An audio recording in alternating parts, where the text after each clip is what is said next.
Coming up next on At Your Service, we will be discussing heroin usage in Anne Arundel County.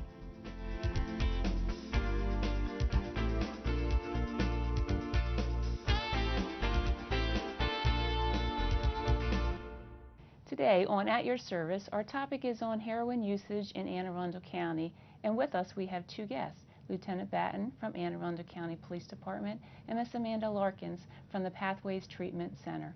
Welcome. Thank you. Please tell our viewers, if you would, a little bit about yourselves and your role in Anne Arundel County. Well, I'm Lieutenant Doyle Batten. I am the commander of the Anne Arundel County Police Department School Safety Section. Within that, I have all the school resource officers in the county, so our officers who are assigned in schools, they report to me, and I'm the department's primary liaison to the school system. Oh, okay.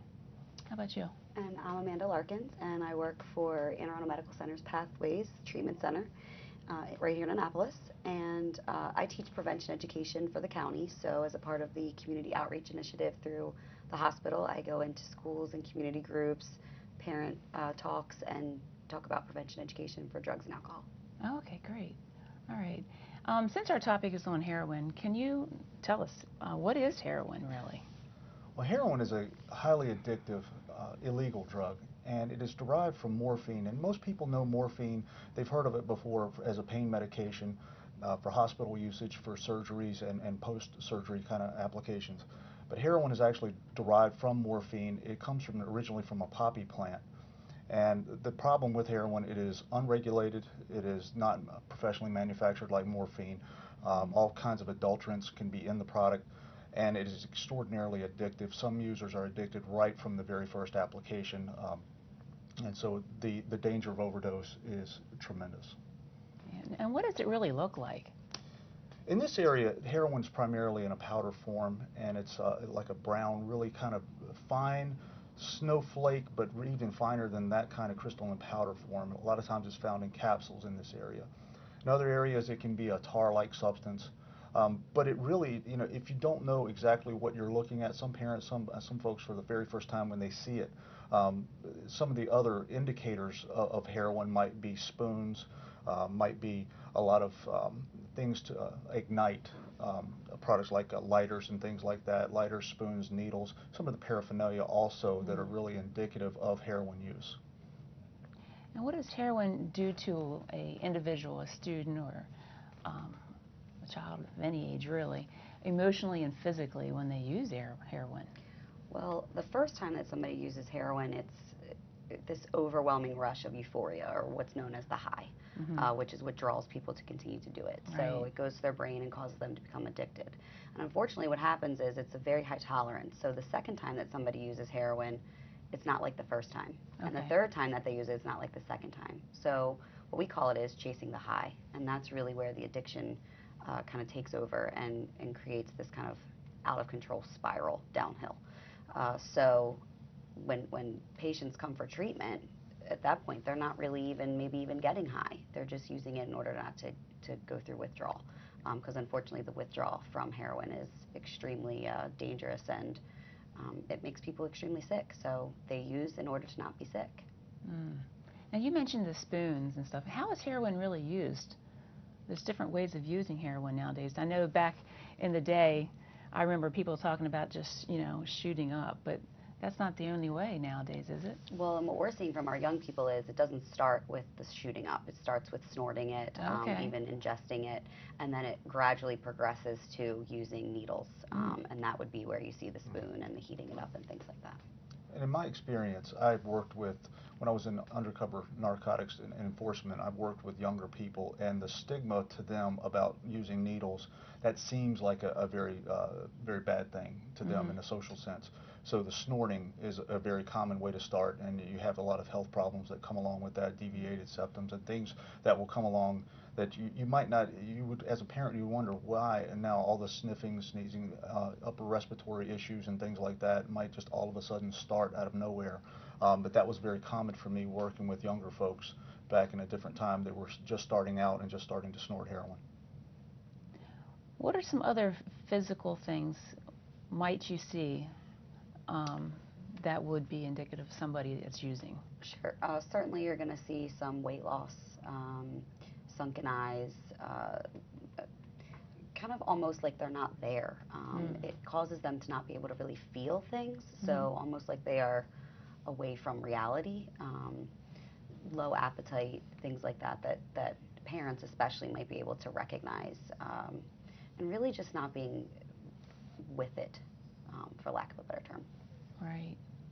Now, how would that be different than using other drugs? Unfortunately, I mean, that's the indicators for a lot of drugs. Okay. So, you know, it's difficult to determine, but you certainly want to make sure that if you're seeing these kinds of risk factors, that it may not be heroin, it may be marijuana, or it may be drinking, but there's definitely something going on. And it might just be that they're having, you know, some kind of mental health issue. But either way, all of these are symptoms of that, as well as things like if they aren't experiencing joy when they do the things that they used to like to do. These types of things take over that. So, you know, if they really love playing soccer, if they really love playing football or playing an instrument, and now all of a sudden they don't like to do that anymore, something's going on. Whether it be heroin or, again, a mental health issue, that's a big indicator for our adolescents. Yeah, I'm hearing on the news that obviously heroin's getting to be a huge issue in Maryland in general, not just Anne Arundel County. The governor, you know, has recently declared an emergency, state of emergency, and I heard like 450 deaths last year. What's going on in Anne Arundel County? Heroin is an epidemic across the country, and in Maryland, we are not immune from that. Anne Arundel County, no matter how affluent and no matter how educated our population is, we are a very strong community, but at the same time, we have the same type of issues that everybody has in the country. In 2014 alone, there was nearly 1 heroin overdose per day reported to the police department or fire department throughout the entire year. 54 people died in our community last year alone. Wow. In 2014 that died from heroin overdoses. In just 38 days, 37 overdoses with 9 fatalities. So the trend in our area is mirroring what's going on across the country, that we cannot say that it is just one type of person or it's just one type of area. We have people from all walks of life, from the age range from 15 to 61 in 2014, and then going forward, you know, persons from 20 to 62, and it doesn't race, ethnicity, socioeconomic status, it cuts across all lines to all people. Wow. That's right, and just to piggyback off, I mean, addiction does not discriminate. A lot of people, you know, have a picture in their head of what addiction looks like and who an addict is, and unfortunately, it is a disease that does not discriminate. So, and the other thing is that what we're seeing as well is that a lot of the heroin is also laced with other opiate-based drugs like fentanyl. So, a lot of the heroin that we're seeing is, you know, more potent, so it's higher risk for overdose. Wow. Are you seeing any correlation between prescription drugs and heroin usage? Absolutely. Pretty much from what I know and from what I've seen in the patients that I've spoke to and in my experience, for a lot of people that are on heroin, it starts out with either an addiction to pain relievers through surgery or pain management or some kind of accident or something that they were in, and unfortunately, prescription painkillers are very addicting, and then they can't get them. It's difficult. They're highly regulated. So heroin is cheaper and it's easily accessed. For kids, for young people that are abusing heroin in the younger age range, it usually doesn't start out like that. To be honest, it starts out with teenage partying. You know, when you're using alcohol and you're using other drugs, that frontal lobe, you're not able to make decisions. And so when someone presents a teenager with a pill or something and they're already, you know, intoxicated, they easily make decisions that they wouldn't usually make. And so they're taking these pills. Again, they can't get them once they become addicted, and they're turning to heroin. And that's where the snorting first comes in, and then it moves towards the needle usage. So. And when we're talking about mental illness as well, some mental illnesses, you know, they first present as young persons come into their teenage years, and you first see the onset. And some folks will end up trying to self-medicate to try to handle anxiety-based disorders, depressive-based disorders, even before they can identify what is really going on. And so they experiment with different things, and then they find things that work for them, but they're very bad things, that are very addictive things, and they get into a cycle So you have co-occurring disorders, both the addiction and the mental health issues that were just improperly, they were never diagnosed properly and never treated properly Right. in the first place. So that's self-medicating. The kids know that something's going on with them, they're not feeling good, so they're reaching out for something that they think is going to fix them, but inevitably it ends up being a worse situation for them. That's right. So I know the schools are seeing this going on, and they're trying to do what they can. I know that's built into the curriculum, the middle school and the high school and the health department. They're working with the health department closely in their health classes. Can you talk to me a little bit more about your role in the schools? Sure. So about 2 years ago when I started this job, I was approved to go in as a guest speaker through health class. So any school can, request me to come in and talk about whatever topic it is that they find to be necessary. If it be heroin, then I can certainly come in and talk about heroin. But again, I think really what we need to work on is talking about teenage partying and what that looks like and how that can lead to more dangerous things. And also talking about coping skills. We're talking about the mental health aspect of this and how teenagers really need to deal with stress. I mean, they are very stressed, and give them the skills that they need. Also give them refusal skills, because they are going to be in social situations. I mean, we can't pretend that they're not going to be at parties and that there might be alcohol or marijuana or pills presented. So how do they still be social and refuse these substances? Because unfortunately, the younger they are, the higher risk they are for addiction. Our school resource officers are working with our kids every day, especially in the high schools and middle schools, and these officers are able to give the students real world, real life stories and experiences and be a conduit for information for our kids, our teachers, and our administrators. When you mentioned being involved with the curriculum, our police department, our chief, and our superintendent of schools, we're incredible partners together, and that's one of the things that we do as a police department, is give that subject matter expertise to the curriculum writers so that we do make it timely, we do make it relevant.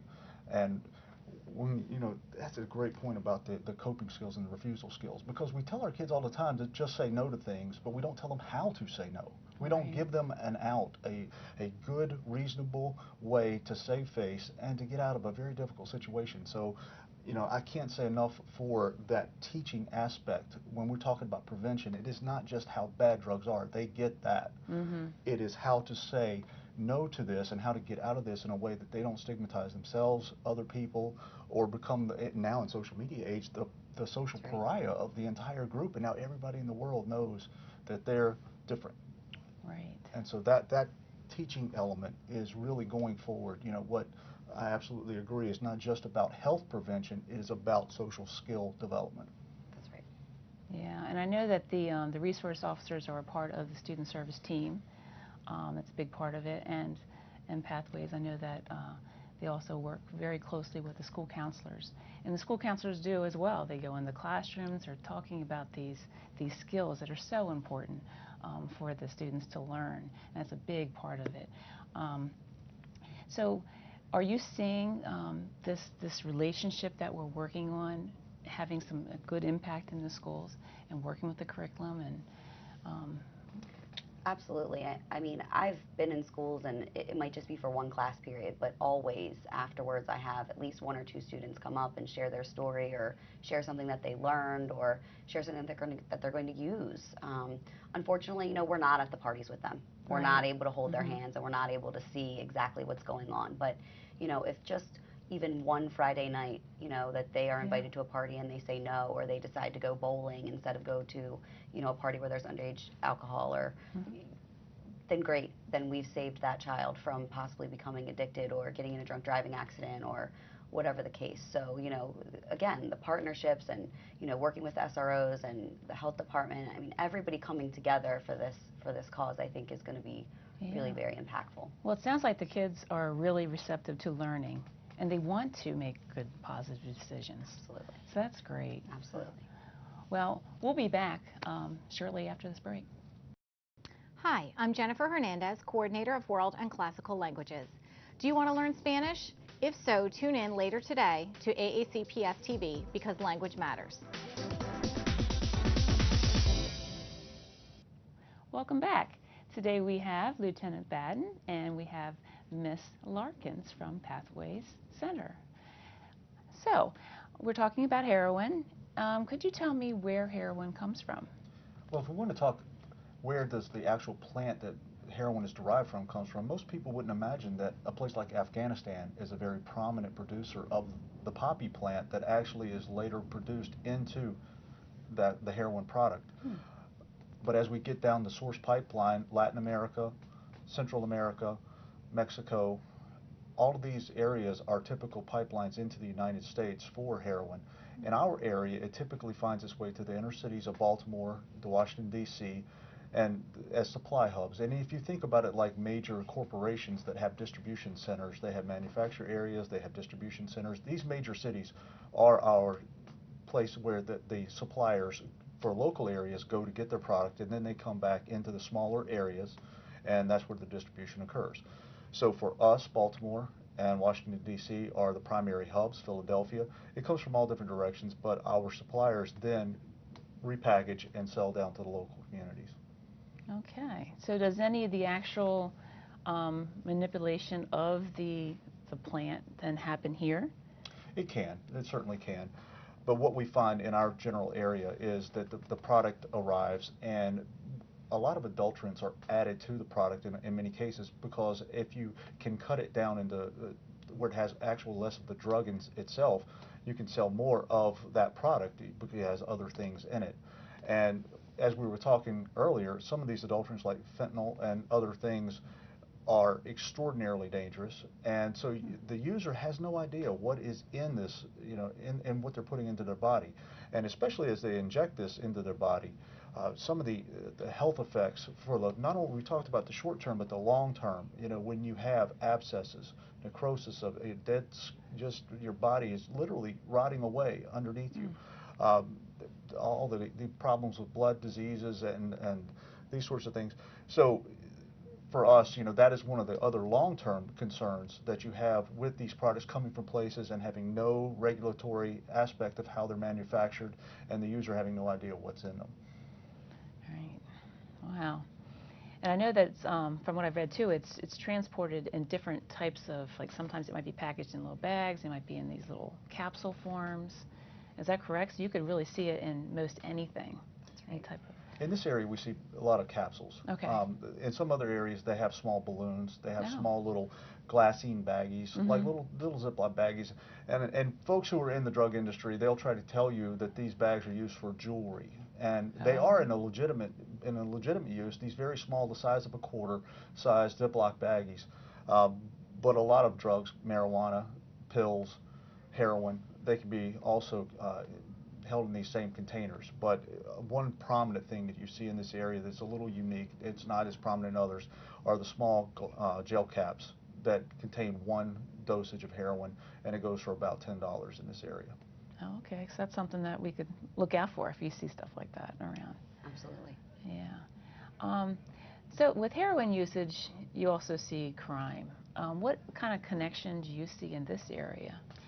Our crime in this area is largely driven by drug use and by heroin use. One of the things that most people don't think is a correlation would be metal theft and the economic impact that it has to our communities. Precious metals like copper are recyclable, and those recyclable items are stolen on a daily basis throughout our county. Our theft from auto problem cost people literally hundreds of thousands of dollars in lost productivity a day, identity theft, and other issues where they lose their phones and their wallets and things like that. But in recent examples, when people hear about an outage at a BG&E station, they don't because the copper was stolen. It's a wonder people didn't get killed, stealing this copper. And at the same time, that's the extreme that people will go to. Houses under construction. It's very common for a house under construction to have someone go in and cut the copper plumbing and take it to a recyclable yard and scrap it. And all of that's going to pay for heroin. Batteries. People having their boats out on the street, and all of a sudden their battery disappears off their boat or out of their car, and they wonder why in the world would somebody steal my, because they're recyclable items that they get money for a very fast heroin purchase. And so when we, as a county and enforcement end, that's why we take our theft from auto situation so very seriously, because we see the direct correlation between these types of crimes, heroin usage, burglaries, loss of the sense of safety in the community, and a depreciation of the quality of life in our area. So what you're saying here really shows the importance of getting a hold of this issue, because it does really impact everybody. That's right. And the more we see the correlation, the more we can see it does impact everybody. So it's not just, you can't just bury your head in sand and say, oh, this heroin issue doesn't affect me. I really feel sorry for this mom and pa who are dealing with this, this bad kid. But it affects everybody. Like you were saying, it affects them when their electricity's off. Right.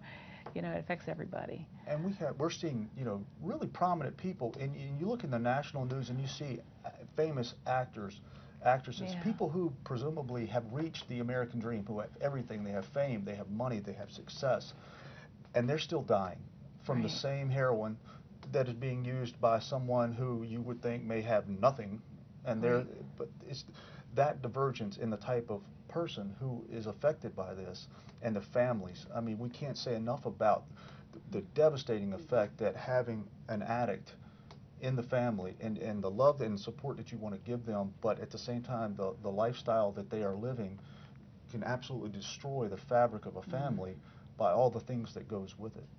Yeah, and I know you're not a physician, but can you talk a little bit about physically what does an addiction on heroin, what does that do to the body? I mean, unfortunately, it's going to bring some pretty traumatic effects to the body. The overdose in general is that it's suppressed breathing. So obviously, I mean, it's going to the brain, it's affecting the brain and how the brain controls the rest of your body. But I mean, not just that. I mean, also, injection sites can become infected. I mean, and believe me, there are some heroin users that get very creative about their injection sites because, again, these are professionals and they don't want to have track marks. So, they'll inject wherever that they can, and those can certainly become infected. Again, just malnutrition. I mean, addiction is a one-track mind to getting the next high. So they are certainly not concerned with their nutritional intake. So we're seeing a lot of our patients come in who are malnourished because they're not thinking about eating.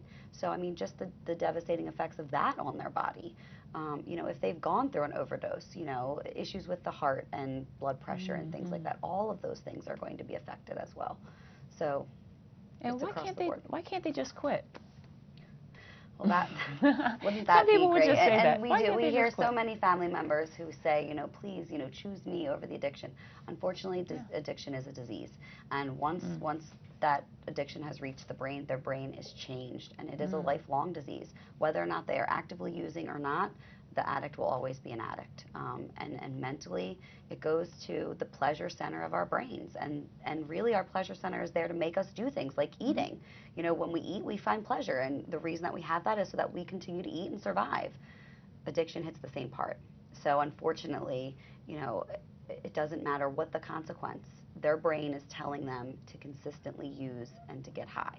And then again, with the tolerance, their brain is telling them to use to not get sick. Because again, the withdrawal is just, I mean, I can't even describe what a patient looks like who is going through withdrawal. It would be like the flu times 100. I mean, they are just extremely ill, and their brain is going to say use. It doesn't want to feel that way. Just like we take medicine when we're sick. That's exactly what their brain is telling them to do. So it literally physically changes the brain. That's right. Yeah. That's right. And that's what's so difficult for people It's to hard to understand. It's very difficult because the first behavior of using, that's abuse. That's a choice. But once their brain changes, that's addiction. And so it is very difficult. One thing that we do offer, in regards to the family is a family wellness workshop. And it's so important for families to come in because they don't understand. They just love this person. They want them to get better and they want them to stop. And for them, it's, why is it, I can have a drink and stop, and why can't you do that? And it's just completely different in regards to the way that their brain reacts. So, certainly and that's open to the community. Anybody can come in and take our family wellness workshop to learn more about addiction. Okay. What are some physical evidence that that parents might see in the home that might kind of alert them, hey, my child might have an issue with heroin or other drugs? I think one of the things we can't gloss over is the first indications of substance use of any substance. Because in my experience, I have never encountered a heroin user who did not start with some other substance, whether it be alcohol, whether it be tobacco, whether it be marijuana. And so as a society, as we're shifting toward more of a tolerance to marijuana, it does tend to lend itself to a behavioral aspect that lends itself to other types of use, other types of drugs going forward. So one of the first things parents can do is start to recognize the signs of just drug use in general, substance use in general, whether it be alcohol, marijuana, the paraphernalia that goes along with that. Specifically to heroin, as we talked about some of the glassine capsules, some of the ability to light things on fire, because to smoke the heroin, a lot of times they will use tinfoil. They will use a lighter underneath the tinfoil to heat it, and then they will inhale the vapor. So you can see these types of items. All of a sudden you're seeing a whole bunch, it looks like chewing gum wrappers. They may not be ordinarily anything, but if they're scorched, that's a thing. Right. Then later on, insulin needles. If somebody's really responsible in the initial stages, even sharps containers, because they're trying to be responsible. And we've seen rental houses where people have been long-term drug users, and they actually had sharps containers because they didn't want anybody to get stuck with their needles and possibly have a bloodborne pathogen illness later on. So it ranges along, but these things are out of the ordinary. You know your kid, and you know your space, and you know what's normal. And when you start to see cigarette butts pulled apart because you're looking for the cotton to stream the drug through off the burnt spoon where you're heating it up and through the liquid and things like that. These things are unusual. That's a conversation to have when you first start to see the initial unusual things in your home. And not just physically, but you also want to look out for lying and manipulation. Again, addicts will do whatever they need to do in order to get their next high. So, stealing from parents, noticing that some of their things that, even their gaming system is gone. They've sold it, or, whatever the case. That's something that you might want to say, I wonder why all of a sudden their gaming system that they used to love so much is now gone. And they can get, pretty decent money for that and then be able to fulfill their habit. So that's something that parents definitely want to look out for. All right. So what should parents do if they do suspect? What are some resources that you mentioned a couple of them? What are some other resources they should tap into? I know they could at least, they could talk to the counselor maybe. Absolutely. I mean, at school they can certainly contact their counselor or their principal, their school resource officer. At this day and age, most people have access to smartphones or internet, or, you can go to the local library, and certainly you can visit our website, pathwaysprogram.org. And even if Pathways, I mean, we are an adolescent treatment center. We're one of 2 in Maryland, so we do treat teenagers starting at the age of 13 for inpatient, outpatient treatment. But even if we're not the right facility, feel free to call us. I mean, we want to get these teenagers and, even adults alike, I mean, we want to get them the help that they need. That's our entire purpose and our entire passion. So certainly contact us. There's other, the health department can help, networkofcare.org can help. There's plenty of internet resources out there where you can search by zip code. And also call the number on the back of your insurance card. They'll definitely have some resources for you as well. I was going to encourage parents to start talking to the pediatrician if they, their local provider very early on in the prepubescent period of time, and hopefully these conversations with the pediatrician, you can start to talk about changes that you're seeing with your child. Some of these changes are normal with puberty, but as you have these baseline conversations, the pediatrician can really take a look and see if there is a medical issue, if there's a psychological issue, some of these other things that might be precursors to a bigger problem that can be interdicted very early on. So having, being honest, and many parents don't want to ever admit that there's a problem with my child, or my child is struggling, or I don't know, I don't have the answer. So the medical professionals that you trust with your children from the time they're infants to they're grown, I mean, those are an outstanding resource as well. We cannot enforce our way out of this addiction. We cannot enforce our way as law enforcement. We do not have the answers. We are the end result in law enforcement. The prevention aspect and the education aspect, as we've said, once you use, that's the lifestyle choice. What we try to do is give folks the tools to make the choice not to, because once you do, that path is going to typically end up eventually where you encounter law enforcement at some point. Very well said. Well, thank you very much for your time. It's been a wealth of information, and thank you for joining us.